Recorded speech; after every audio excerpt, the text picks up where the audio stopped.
Good afternoon, good evening, wherever you are.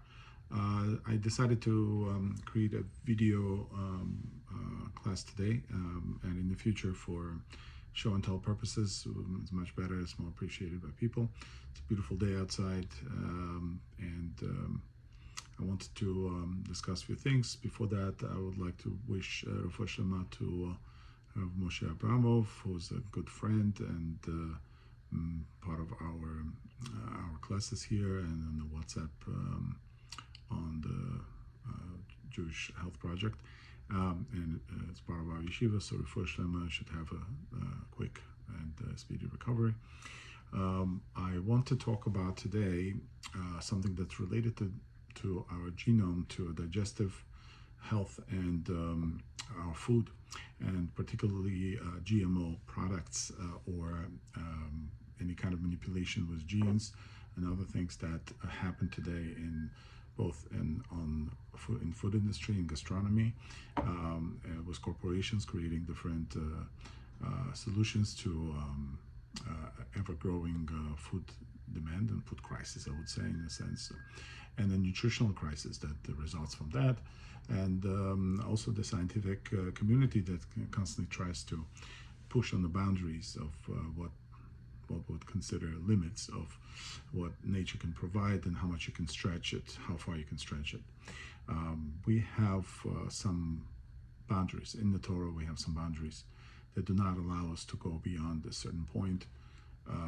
We have the laws of Kelayim, for instance, where you cannot plant two different crops side by side. You cannot mix. You cannot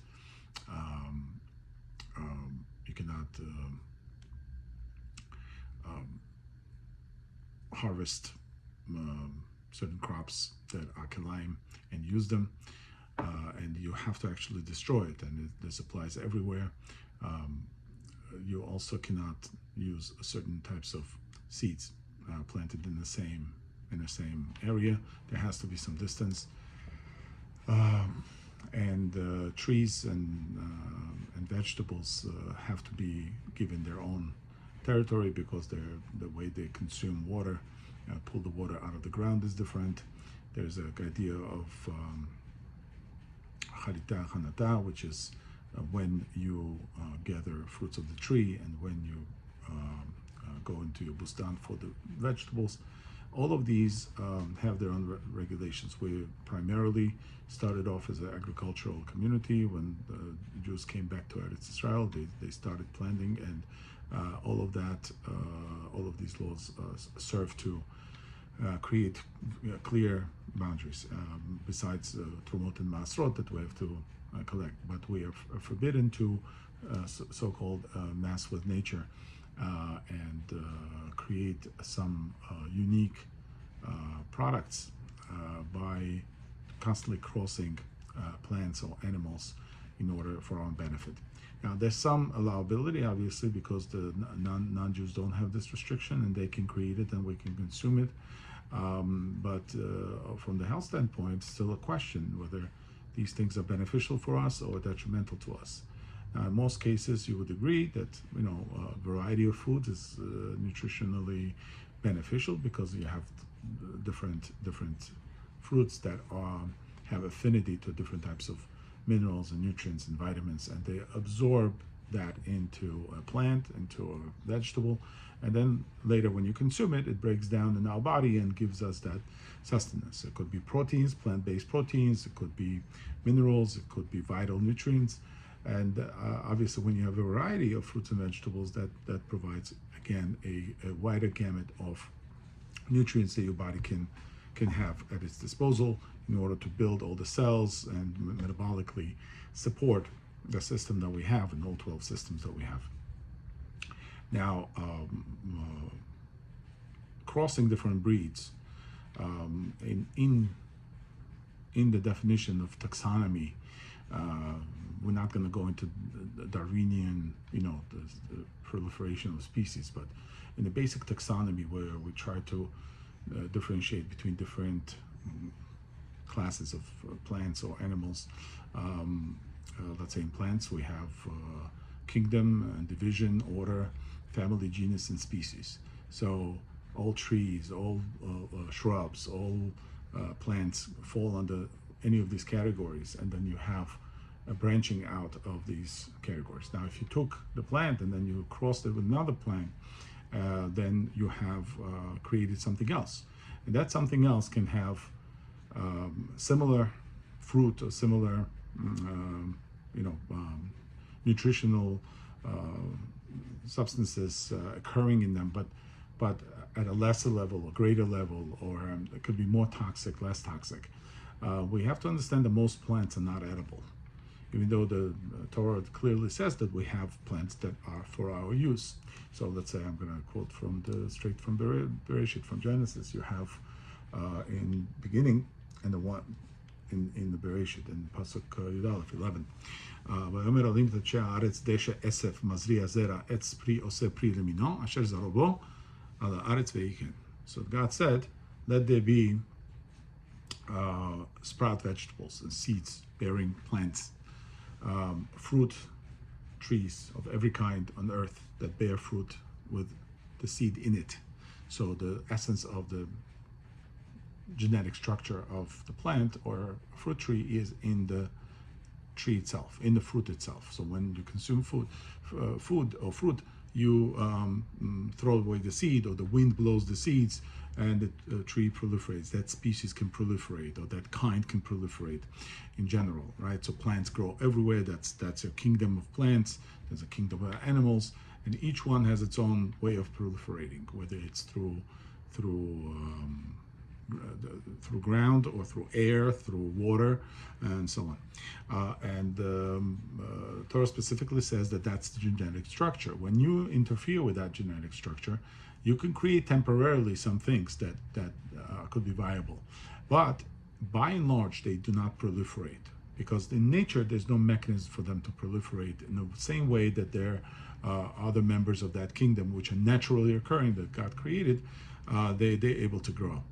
And that's why usually the fields are taken over by weeds and other types of plants, because they naturally proliferate through wind, spreading the seeds all over, and therefore you constantly have to prune the garden, because they're wild occurring plants that are a lot stronger as far as dominating a certain area. Later in the Pasuk in 20, in starting after creation of human being and animals and human being, it says, ויאמר אלוהים הנה נתתי לכם כל עשף זורע זרע אשר על פני כל הארץ, ואת כל העץ אשר בו פרי עץ זורע זרע לכם יהיה לאוכלה. So again, the God says, I gave you every seed bearing fruit, a plant, which is upon the earth, and every tree that has seed bearing fruit, that should be for you, for food, for your consumption. And later it continues, l'chol chayat haaretz, and for all the animals, l'chol of hashamayim, and all the birds, l'chol romes al haaretz, and all the creepy crawlers and insects that are on the ground, asher bo nefesh chaya, that possess a living soul, spirit. Et kol yerek esav le'ochla veichen. And I gave you all these green plants for food. And obviously animals, the particular herbivorous animals and insects, they eat food that grows from the ground in much greater volume than human beings do. We actually can't digest any of the green vegetables or anything like that. We can't digest it. We don't have stomachs of a cow with 4 chambers that has bacteria that breaks it down and turns it into a protein. Cow has meat. How does it get meat? So it breaks down the bacteria in its gut, breaks down the grasses into protein structures and restructures it into protein. We don't have that ability. Our stomach, our digestive system does not have that ability. We can only break down proteins of other animals, proteins of plants, and we can eat carbs, sugars, right, in order for energy. And we can get vitamins and nutrients out of plants, but we can't really break down what's called the cellulose structure of the plant itself. We can't break that down, but again, we can use it as fiber, and our gut bacteria can use it as fiber in order to sustain its colonies and then produce other nutrients, drugs that are occurring naturally in our body. Let's say bacteria that make serotonin needs to be fed at night with all the fibers. That's why I always recommend people who have hard time with their digestive system in the morning, they should have some fiber, like a glass of milk with some nuts or something that allows them to introduce that fiber at night, and then over the sleeping hours, and when the body is working on rebuilding and restoring the entire system, the bacteria go to work and they consume this cellulose and then produce instead in the morning. They will gift you all the wonderful drugs and hormones that can be generated in order for you to come back from the slumber into active life and an energetic life and be happy and look forward to the day. Let's put it this way. All right, so that's as far as the genetics go from the essence of the plants as described in the Torah. And Torah wants us to stick with it. And later in the Mishnayot, in the Kelaim, and in other places, we are given more directives on how to prevent two animals from breeding with one another. There are two different species. Let's say you cannot plow with ox and the donkey. There is some opinions that say it's because of the kelaim, not only because the ox, let's say, is stronger, donkey is stronger, some say donkey is stronger, but two animals should not be near one another in that way. Humanity has produced some hybrids of animals. Let's say a mule is a hybrid of a horse and donkey, and the mule, not surprisingly, does not proliferate. Mule cannot have children. Mules have to be constantly made. Now, there's benefit to that in general. In a horse and buggy economy, there's great benefit to a stronger, more tamed animal. And the donkey was tamed by nature. Horse was much harder to tame. So they created a hybrid, which was a mule, which is tamed like a donkey, faster, as longer legs like a horse, but nevertheless has the bone density of a donkey that is able to push forward and work the entire day. So these hybrids were created throughout old world, whether it's huge clides of horses that again carry weight, and oxen that were given more bulk, more meat, so to speak, in order for muscle weight and able to perform, or for food to generate the Belgian, cows that have huge muscles. They look like the bodybuilders, and but that produce more meat per cow than a regular cow. And then for milk and other sources of protein that we have from cows, and also a lot of hybrids were created. Now, besides that, there's a great deal of genetic manipulation that's happening with our food, and at the source, not just after it's been milked or after the meat was slaughtered, a cow was slaughtered, but before, meaning they're introducing, besides antibiotics to keep these animals in enclosure healthy, more or less healthy, in order for them to survive. And normally they live in their own filth, and they don't walk around like in olden days. That's why Latin American meat is much better than American meat, and should be grass-fed and grass-finished. And today you have or non-grass-fed or grass-fed and grain-finished cows in order for them to bulk up towards the end. And the industry obviously demands a great production that has to satisfy. God forbid we go to the store and there's not enough meat. The people don't know what to do with themselves because they have no means of their own production, and particularly in Jewish community, where we used to have shochet on every corner in the olden days. And I remember you wanted chicken, you went to a shul, and there was a shochet there, and you slaughtered chicken for you, and then you came home and you processed the whole chicken and you ate it. And now that's not the case. And same thing is happening now with vegetables and fruits. Everybody wants everything cut up. I have not seen in recent times a table that didn't have pre-cut fruit from one of the kosher stores. People are too lazy to cut up a watermelon, so they need someone else to do it for them and charge them triple the price. And the vegetables as well. With vegetables, unfortunately, due to the kashrut restrictions, which I would say in most cases are not warranted, but they're all processed through some solution of soap and whatever, because everybody's so scared and afraid of bugs. And also at the point of delivery, people want clean as possible bodek type of vegetables that could just pull out of the bag and use it. Obviously it's easier, but it's definitely nutritionally deficient. And also it introduces chemicals into that process. And nobody wants to eat soap, but nevertheless, every restaurant, unfortunately, has to, mashgiach is standing there washing this in the dishwasher soap or whatever.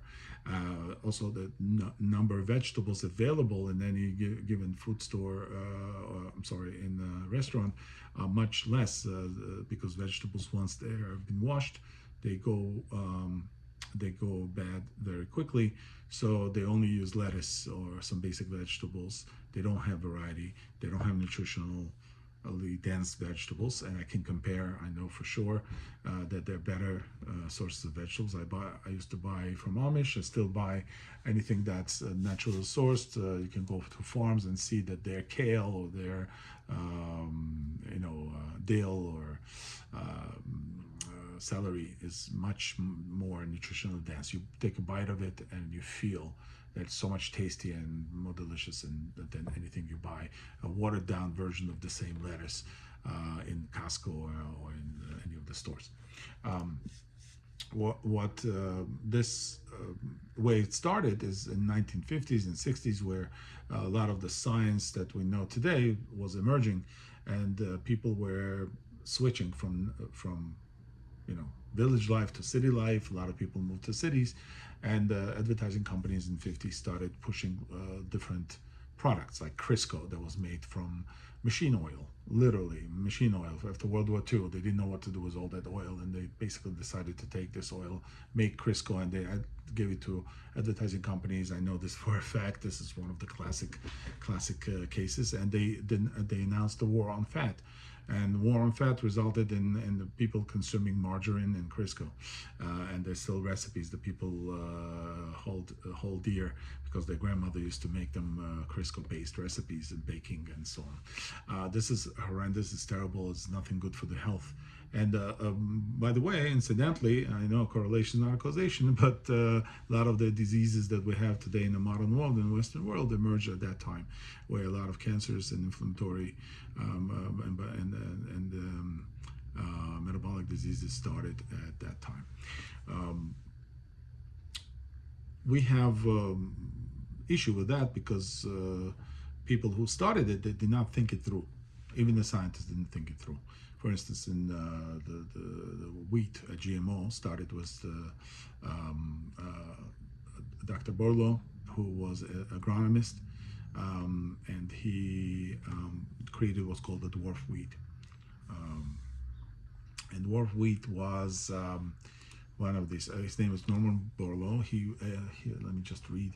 He operated. He died in 2009, and so he's plant pathologist and geneticist who came up with dwarf wheat. Dwarf wheat was primarily supposedly for African countries where the regular wheat would fall onto itself. A stalk was too thin and too long, so they shortened the stalk genetically and modified it and made it more resistant to the wind breaking the stalk, and therefore ending up with a smaller yield of wheat. So supposedly he doubled the yield of wheat, and they ascribed to him all types of credit for saving lives and whatever.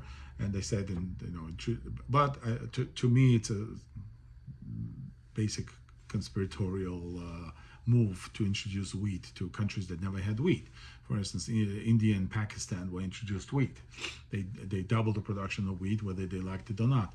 They forced a lot of farmers, and they're still forcing through to plant GMO seeds and other seeds. This was the testing ground. They wouldn't do anything here first. They did it elsewhere, and the same thing happens with Bill Gates of the world. That they go out to Africa, and if people died, then they die over there, and there's a less liability. But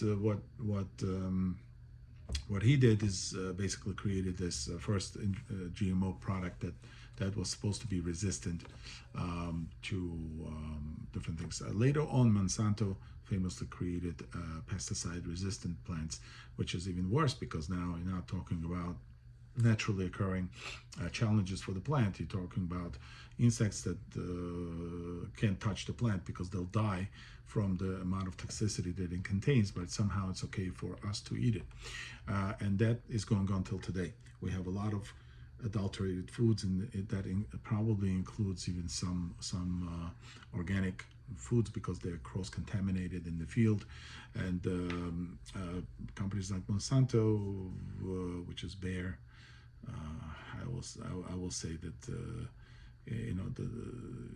Nazis are Nazis. People who experiment, they will always experiment. Bayer happens to be a Nazi company that helped exterminate Jewish people. Bayer aspirin is a product of IG Farben, which is a Nazi company. I mentioned it before, and I don't trust these types of corporations that profit on people's health and well-being. So one has to be careful even with some organic stuff that's now, it's a USD organic, is in many cases not what you want to have as a healthy option. Unfortunately, we don't have much choice. In most cases, I would recommend buying organic because it's better, at least better than completely engineered foods that we see today.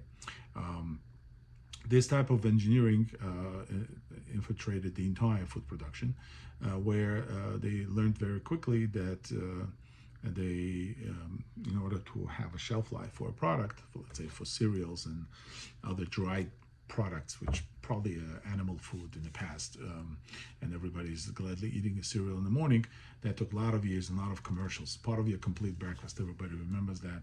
Anybody is 40 and older remembers those commercials running on TV, and that's basically animal food. They basically put together some wheat-based or barley-based or whatever corn-based mush, basically, and they fortify it with nutrients and minerals that they think are needed in that mix, because earlier they bleached it out of the food. Like production of flour is a bleached process for flour always has that problem. So you have initial removal of nutrients, and then they add fortified foods with nutrients, which are all synthetic, and like vitamin D, vitamin A, folic acid. These are synthetic and harmful nutrients. They're not beneficial. They're not naturally occurring. They don't have core factors that help body absorb it well. For instance, vitamin C is not the same when it's not from nature. If it's from lemons, it has about 8 different cofactors. If it's just ascorbic acid, fine, it could be useful for that, for someone who's coming down with a cold, but it's definitely a not long-term solution for a body that wants to be properly functioning. Then you have vitamin A and vitamin D, which could be very toxic to the body because these are fat-soluble vitamins. All fat-soluble vitamins are a little bit toxic. Not a little bit, a lot. So they should not be consumed as synthetic variations of it, but rather through natural products like meat and organ meats and so on. You also lost production of B vitamins when GMOs came in, and the flour was bleached and it didn't have the nutrients that it normally contained. Then it also lost B vitamins that are naturally occurring in the flour. Let's say when your bread rises, it has B vitamins, and B vitamins is a whole complex of them that we all need for our nervous system to function, for proper metabolic function of carbohydrate absorption, and other many different aspects of mental health and neurology that we need B vitamins, and that disappears. And then just because they introduced it synthetically, it doesn't mean that it's going to function the same way. Most of the time, it's a waste. And you can also see many videos of people, they've fortified with iron, and they actually put iron shavings in your cereal. That people put a magnet to cereal bag, and it pulls out iron shavings. Iron shavings are not going to introduce iron into it's the ferritin that's simply not going to end up in your blood or in your system, and if it does, probably it's in a toxic way.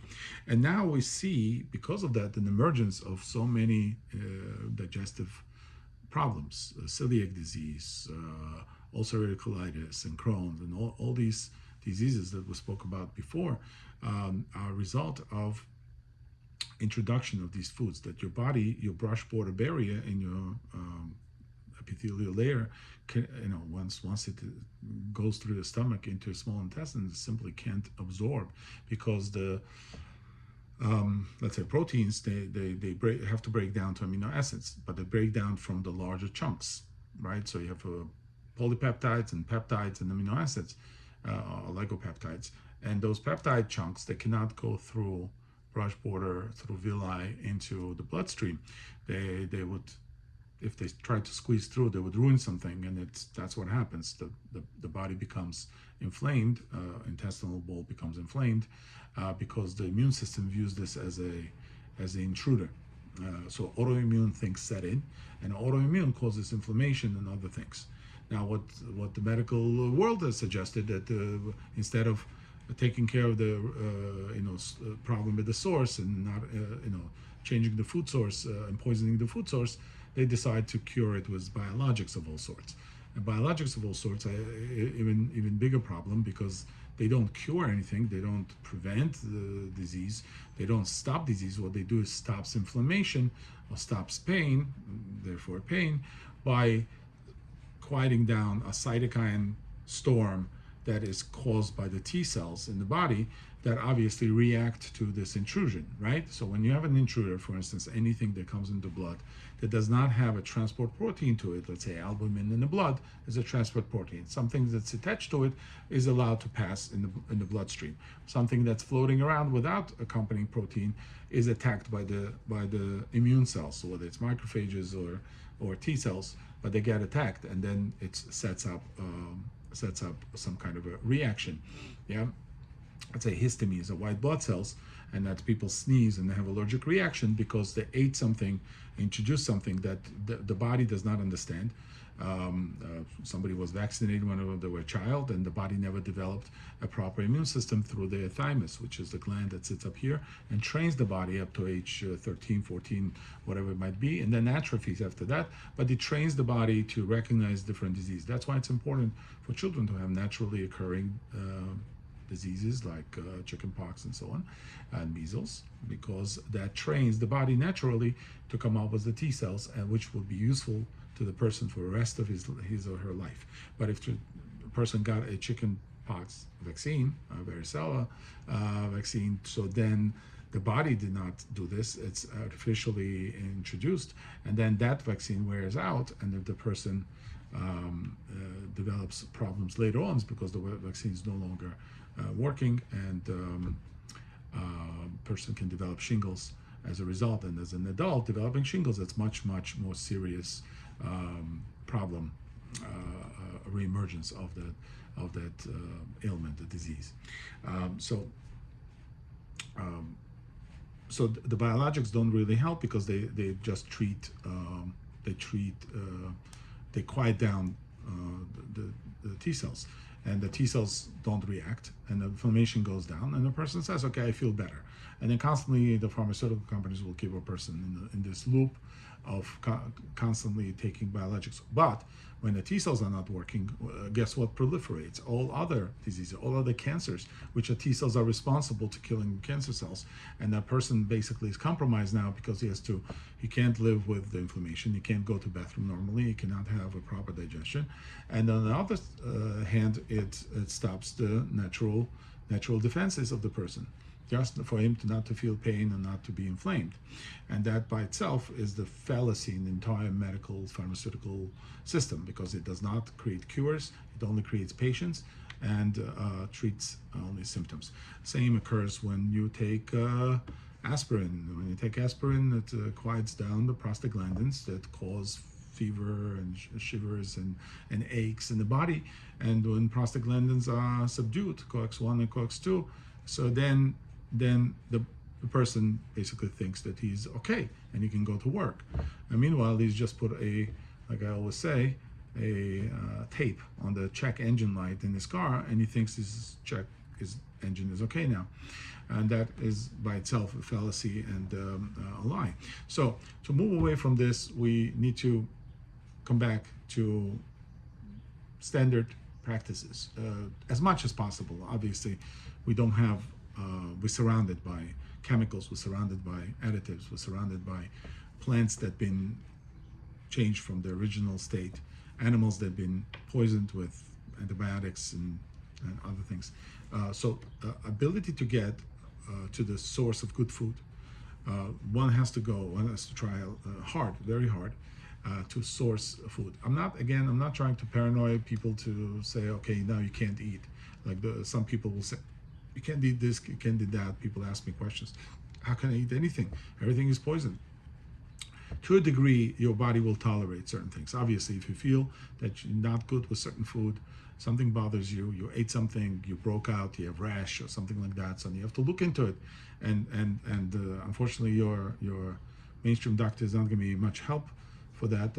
At the most, it's going to prescribe some antihistamine drug that's going to again block the body's natural response and say, okay, be quiet, don't say anything, right? It's a funny thing.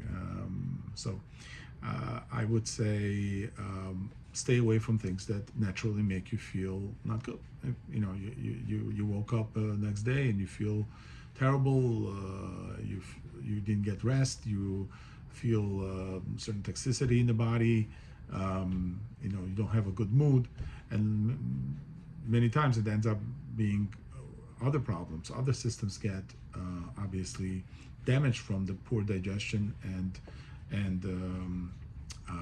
these improper chemicals that are introduced, or improper foods that can't be broken down in the body. And what happens is, let's say your gut is responsible for producing the hormones. So serotonin is produced in your gut. A person all of a sudden can feel depressed in the morning.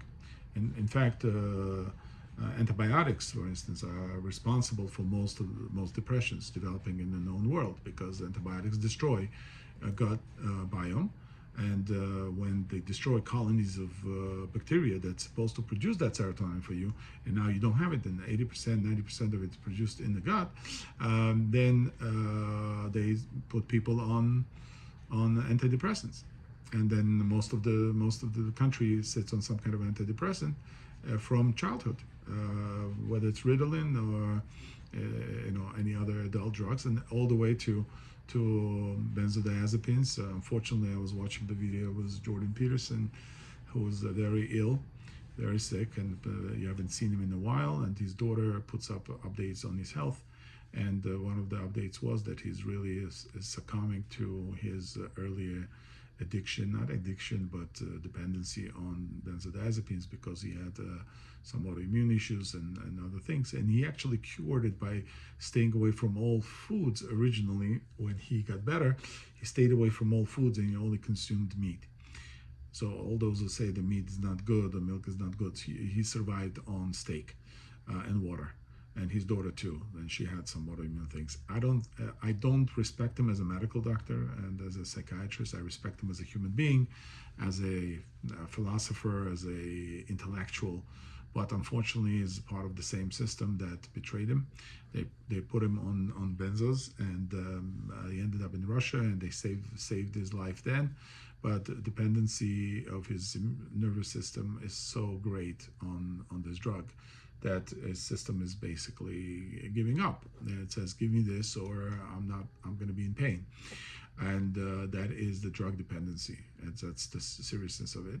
And I don't mean addiction, I mean dependency. Meaning when you replace your natural nutrients that are occurring in your body with a drug, then your body doesn't work anymore. It doesn't need to produce anything anymore because you're giving it to the body. That's why most drug addicts can stay drugged up for 3 days and not eat or drink, because the body simply shuts off all the other digestive and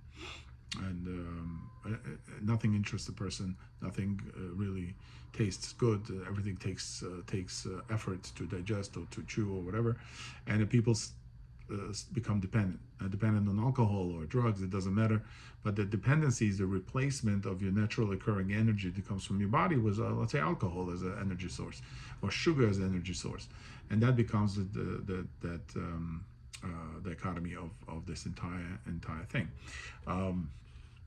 Rambam says, I don't remember exactly where, but it says that no disease that can be cured with nutrition should be cured with anything else. It's true. And the famous, before that, Hippocrates said that let food be a medicine and medicine thy food. So food has to be the medicine, not the medicine itself.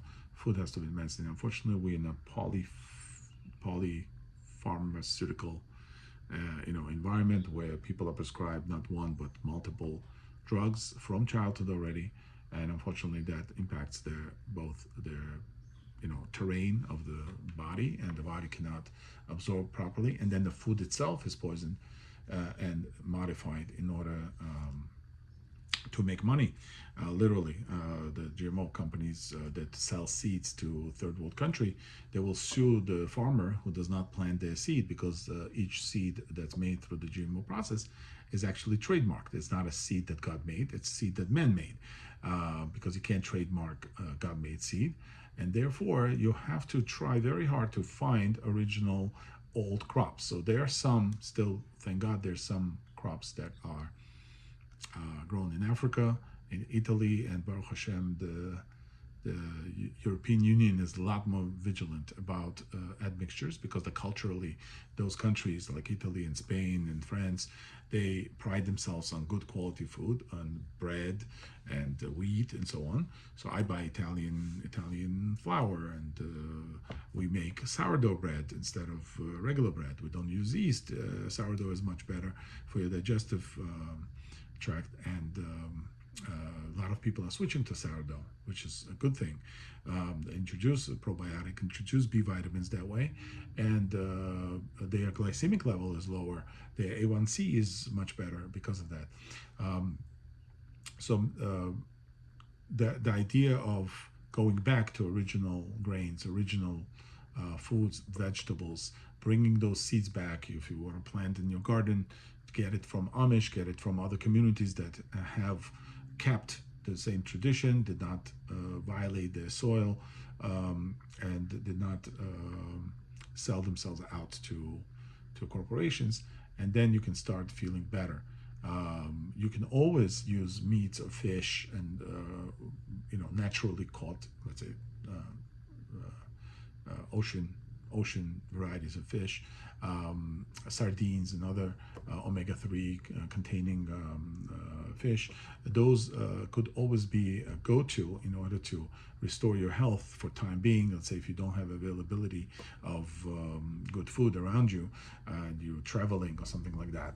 Like when I travel, I have that issue, and many times I will pass meals and not eat something that might mess me up in the long run, particularly when you're traveling, you're sitting on the plane, you're sitting in the car, you're not in the best locomotion, so to speak, in order to process everything. You're not at home, you don't have all the comforts of your home.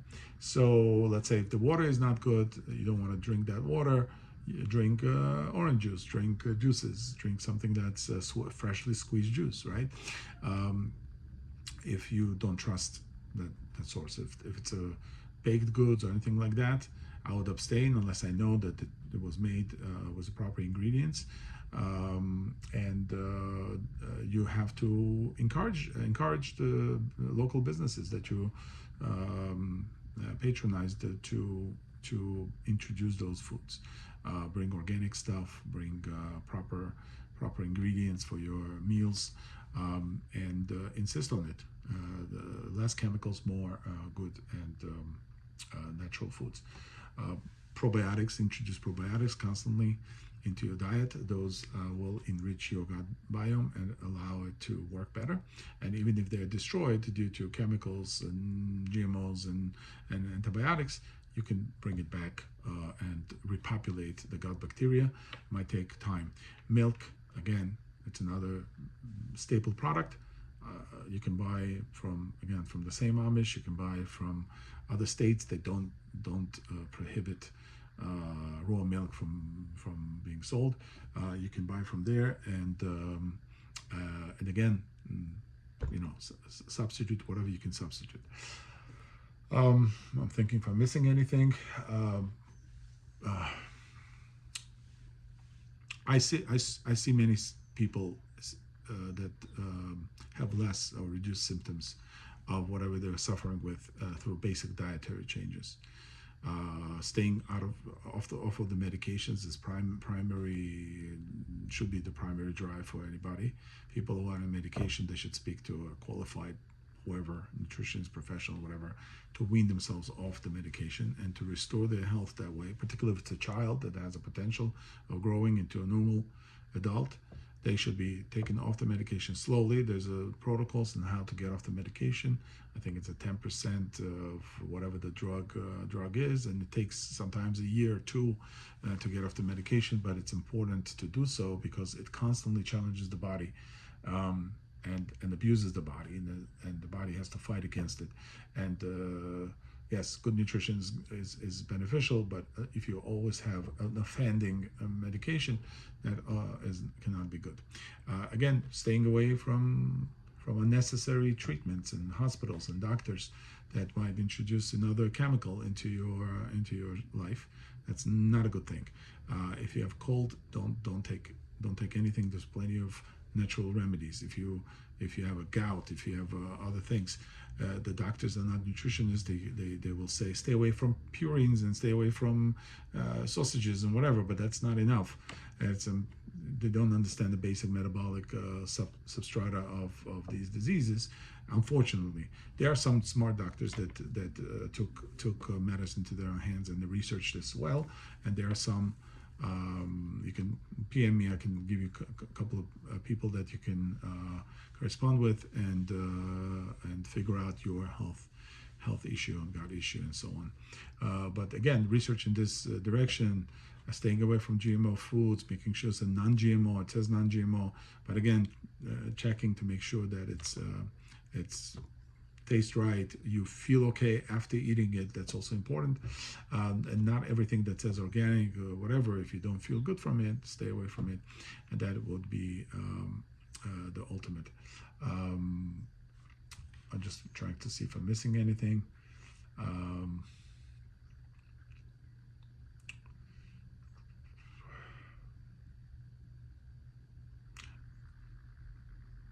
Yeah, so God can be restored. One good thing, I'm going to leave you with this.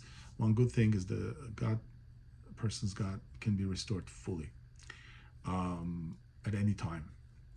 It's not true that they will say, oh yeah, if you have this, it's for life or whatever. It's one of the most regenerative things that we have. Everybody knows that the liver can regenerate, but other things can also regenerate.